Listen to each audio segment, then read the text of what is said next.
start with Ruben Amorim. The soap opera is coming to an end, is what it says in the Mail. And we'll come to you first, Jonathan. It does feel a little bit like this is already dragged on for a bit. It's a matter of when rather than if now. Yeah, I think so. I mean, a slightly interesting choice of words by Ruben Amorim there. I think the whole point of soap operas is that they don't end, that they just keep going indefinitely. And I think he's going to find that if and when he takes the Manchester United job, that it is really just a revolving cast of characters and plot lines and intrigue and controversies and people getting bumped off unceremoniously. And at some point, it may well be him. Yeah, I mean, I think that there is a good reason why this is dragging on. There are good sporting reasons, pun fully intended, in that this is a guy who has been in charge of Sporting for 4.5 years, the longest serving coach at the club since the Second World War. And he's inspired this incredible sense of loyalty. And he has this strong sense of responsibility, I think, to the club that gave him his chance early in his career, that he's repaid that faith and he wants to do the right thing by them. So, he's going to stay with them for the game tomorrow night. He's going to stay with them for the Manchester City game in the Champions League, and then through the international break, and then take over United in late November. And I think that's the kind of guy that United seem to be hiring. People talk about his personal skill. People talk about the bond that he forms, the loyalty that he inspires. And I think this is really just another example of it. He's not going to leave Sporting in the lurch. He's not just going to walk out on them mid-season and leave them finding a new coach with on the eve of a big league game. Charlotte, it's been 11 years since Sir Alex Ferguson left Old Trafford, and throughout that time, they've been trying to find their Pep Guardiola, their Jurgen Klopp, a man who can be at the helm for a long time, bring United the success that both Klopp and Guardiola did at their respective clubs. What I would say is this feels like a sort of line in the sand, a blank canvas, that Ineos have identified this man as the man that they want in the job. I interviewed Kasper Schmeichel last year, who had been at Nice, who Ineos also owned. He said, look, these guys are seriously impressive. Everything they touch turns to gold. Sir Jim Ratcliffe and Sir Dave Brailsford, if they've identified Ruben Amorim as the man they want, they'll have done so for good reasons. Yeah, of course. I mean, you're talking about a manager who's one of the most highly regarded young managers across the whole of Europe. But I think the problem that you've got with Manchester United is you talk about a line in the sand there. I get what you're saying in terms of Ineos have arrived. There seems to be this whole new culture. Everything's changing behind the scenes. They've brought in all new sporting directors. Everything behind the scenes has changed. But this is still Manchester United, and fundamentally, you're right, they haven't managed to replace Sir Alex Ferguson. And I thought Erik ten Hag was interested in what turned out to be his final pre-match press conference. He said the level of expectation at that club sets you up to fail. I think there is just this expectation that they should be challenging for the title every single season, because that's what they did for so many years under Ferguson. But if you look since he left, the level that they're at isn't there anymore. So maybe expectations need to be changed. I think Amorim coming in, he's going to come in with his own ideas. He's going to come in with his own staff. But ultimately, the remit is exactly the same. It's to get Manchester United back to where they believe that they should be, which is competing for Premier League titles, which we haven't seen them do for a really long time. So the pressure is on him. He's young, he's enthusiastic. I like that he said the soap opera is coming to an end. If he's moving to Manchester United, it's only just beginning. There's so much scrutiny on him all of the time, and there always seems to be a drama associated with them, whether they're winning or losing. So if he thinks this is the end of this soap opera, it's really only just the beginning for him. It's only just getting started. Jonathan, as Charlotte sort of alludes to there, you can change the manager. That doesn't change the quote-unquote shambles that is going on at Manchester United. That remains the case. However, what I would say is, if you look at a club like Chelsea, for example, you could also call them, basket case, I suppose, would be the unfair way of describing what Chelsea are like. But Enzo Maresca has turned things around super quickly, so there's no reason why Ruben Amorim can't do exactly the same thing. Okay, we'll give Maresca half a season at least to see how sustainable that is. I mean, in many ways, the paradox of United, and for a few years after Ferguson left, they were still able to buy players at the top of the market. Think of guys like Angel Di Maria or Paul Pogba. They were still able to attract the best players in the world. They're not able to attract those players now, and yet the players that do come in are still being saddled with the expectations of being one of the best in the world. So you get a guy like Joshua Zirkzee comes in, who's not a finished article by any stretch of the imagination, and he is being asked to play like a world-class player from the start. The expectation on a new United player is of someone who can make an instant impact, who can be world-class immediately, and yet they are not able to sign that caliber of player anymore to match the expectations that they have. That's I think one of the first things Amorim is going to have to address. There was a cautionary tale, from his sporting career. So they bring in Marcus Edwards, who you might know as the former Tottenham player, and he's sort of integrated into the team over.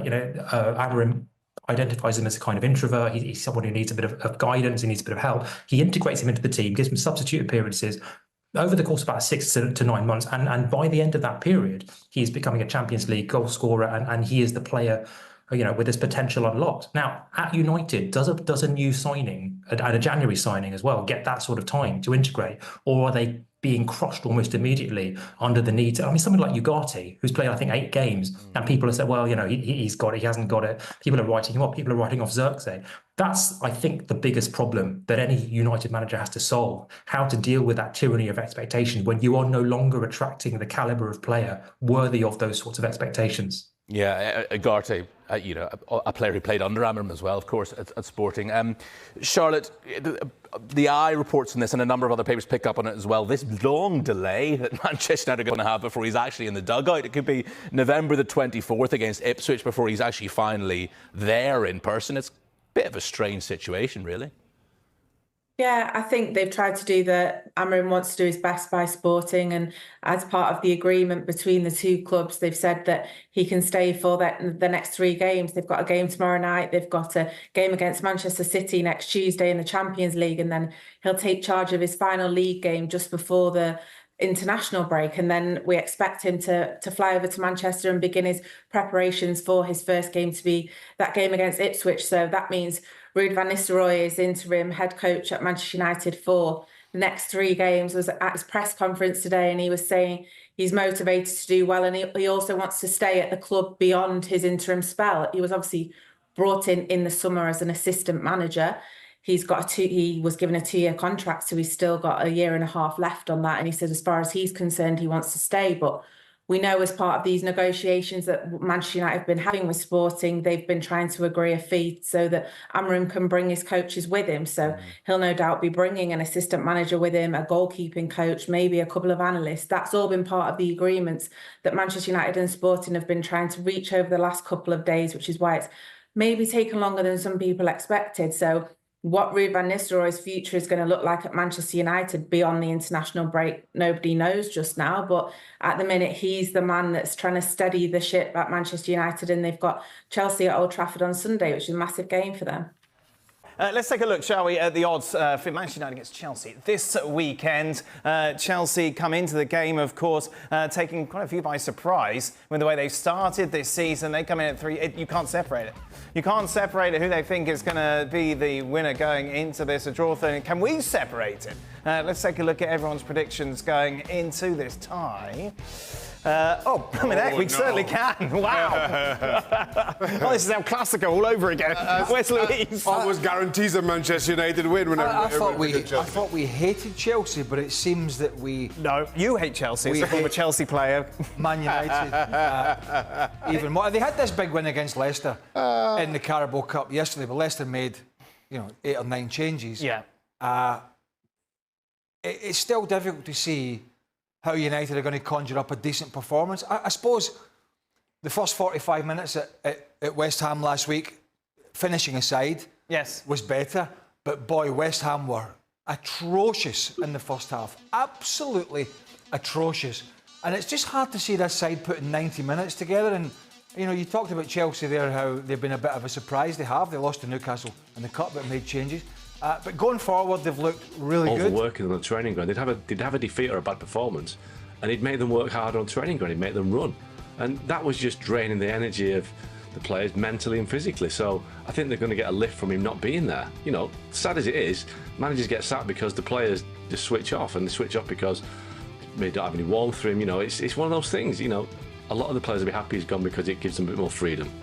Right. You talk about Marcus Rashford here, we look at his numbers. Some really good, some pretty average.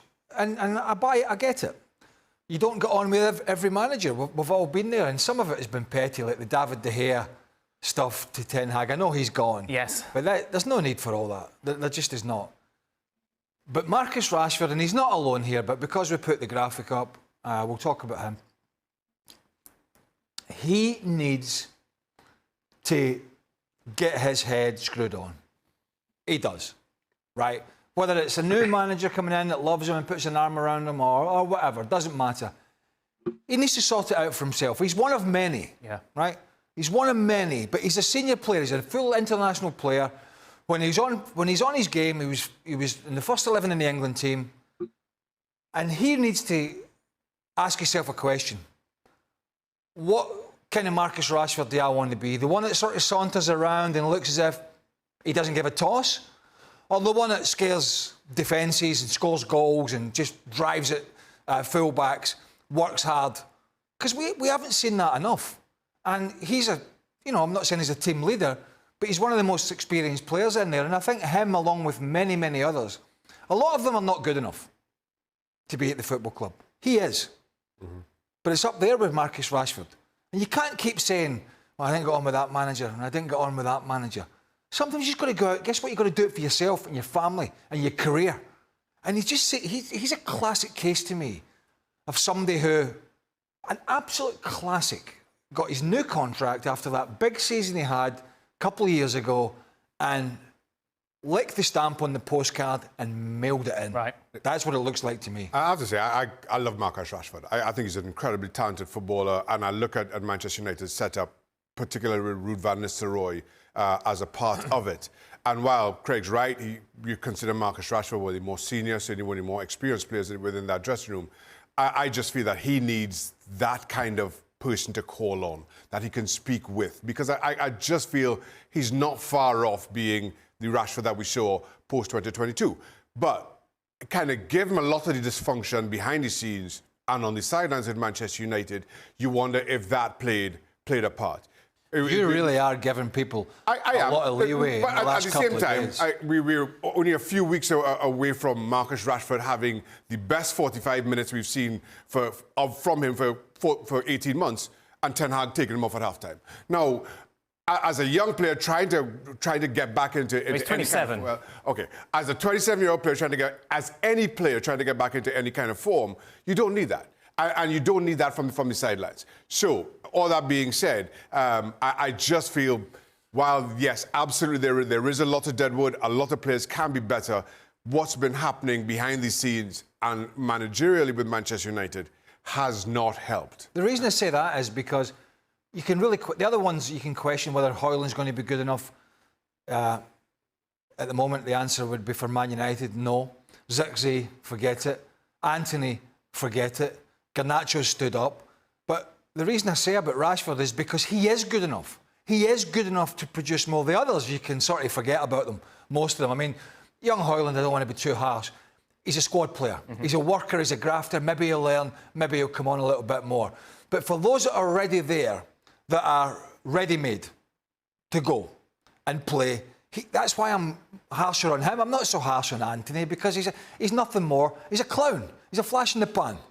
That's what he is. He wants to clown around in treks and do all that sort of stuff, right? That's not what they need. They need people that are going to roll the sleeves up and do the business. And the reason we're picking Rashford more than these others, because he can.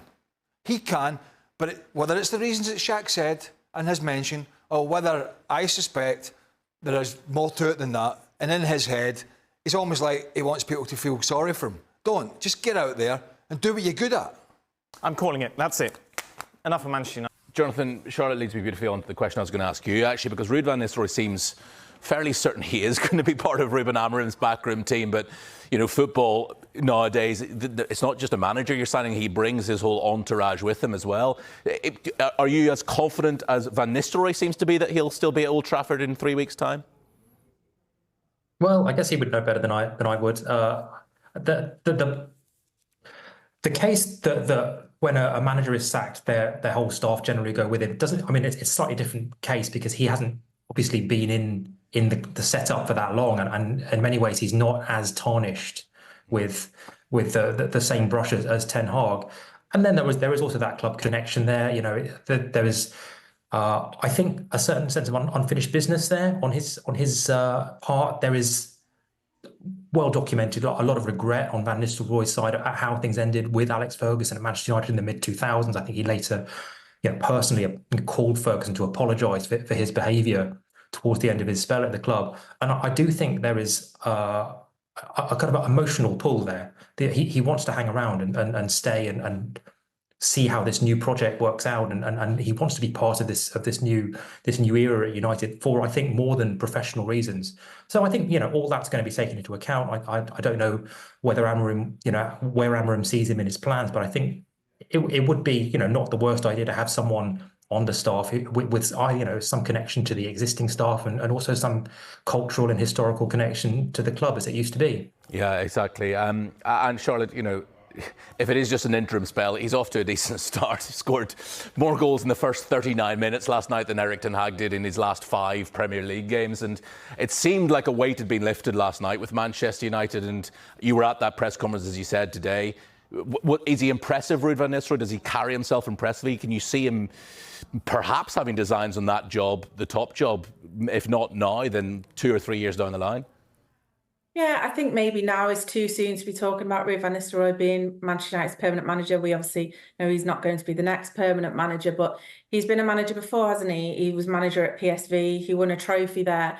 He's clearly got the credentials there. And I just think, obviously, they won last night. He's got another 3 games to maybe remind people of what he's capable of. He left PSV. He wasn't in work when he came to Manchester United. He can show maybe other suitors what it is that he's capable of doing. I think maybe Manchester United is the only job that he would take as an assistant manager. I think he was asked in the press conference what's next for him. He didn't really answer that. He doesn't know at the minute. Obviously, he's contracted to Manchester United. He wants to stay there in his role as assistant. But going forward, he has been a manager in the past. No doubt he'll want to be a manager again in the future. So these next 3 games, he could really show what he's capable of, especially if he could get good few results. And most importantly, like you said, get them back scoring again, which is something they were really struggling to do under Erik ten Hag, but they didn't seem to have a problem with that last night. They are the gift. Ruben Amorim has promised the soap opera is coming to an end and will clarify his future after Sporting Lisbon's match on Friday, as speculation mounts that he is on the brink of becoming Manchester United's new manager.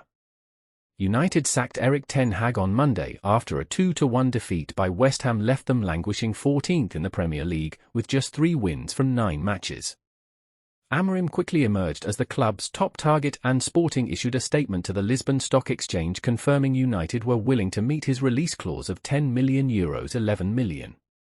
Reports on Thursday said the 39-year-old was expected to be confirmed as United's new manager later in the day, but they appear to have been premature.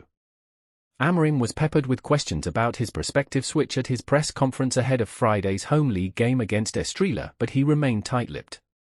"It is a negotiation between 2 clubs," he said on Thursday. "It's never easy. Even with the clauses, it's never easy. They have to talk. We will have clarification after the game. It will be very clear, so it's 1 more day. After the game tomorrow, we will have the decision made." Asked what he liked about the Premier League as he prepared to leave the press conference, he said with a smile everything. Amorim smiled again when asked if he had watched United's 5-2 win against Leicester in the League Cup on Wednesday. The Sporting boss has reportedly agreed a deal until 2027, with the option of a further season. His first match in charge looks likely to be the November 24th trip to Ipswich. The Athletic earlier Thursday reported that United had reached an agreement with Sporting. They said the coach would stay with the Portuguese champions for the next 3 games: Friday's match against Estrela, next week's Champions League clash against Manchester City, and the trip to Braga next weekend. Amorim has won 2 Portuguese titles with Sporting since joining the club in March 2020. Seen as one of the rising stars on the European coaching scene, he was linked with the manager's role at Liverpool once Jurgen Klopp announced he was leaving, but Dutch coach Arne Slot headed to Anfield instead. Amorim held talks with West Ham this year before they appointed former Spain coach Julen Lopetegui to replace David Moyes. Despite spending heavily in the transfer market, Ten Hag paid the price for a poor start to the season. Prior to Wednesday's win against Leicester in the fourth round of the League Cup, United had won just one of their past 8 games in all competitions. The Dutchman won the League Cup and FA Cup during his spell at Old Trafford, but the club have not won the Premier League since 2013, in Alex Ferguson's last season in charge. Ferguson won the Premier League title 13 times, but since his departure 5 permanent managers have come and gone without adding to the club's 20 top-flight titles. United caretaker boss Ruud van Nistelrooy oversaw the victory against Leicester and spoke to the media on Thursday ahead of Sunday's Premier League game against Chelsea. The Dutchman, a former star striker at the club, looks set to remain in charge for United's 3 remaining games before the international break. The former PSV Eindhoven boss said he was motivated to stay at Old Trafford and help the club move forward, even under a new regime. And he dismissed talk that he would prepare the side for the Chelsea match with Amorim's approach in mind. Is he already announced or? The interim boss asked a reporter when the Portuguese coach was brought up. So then obviously you don't talk to somebody that's not announced. That's logical in my opinion. Again, what the future will bring we will see.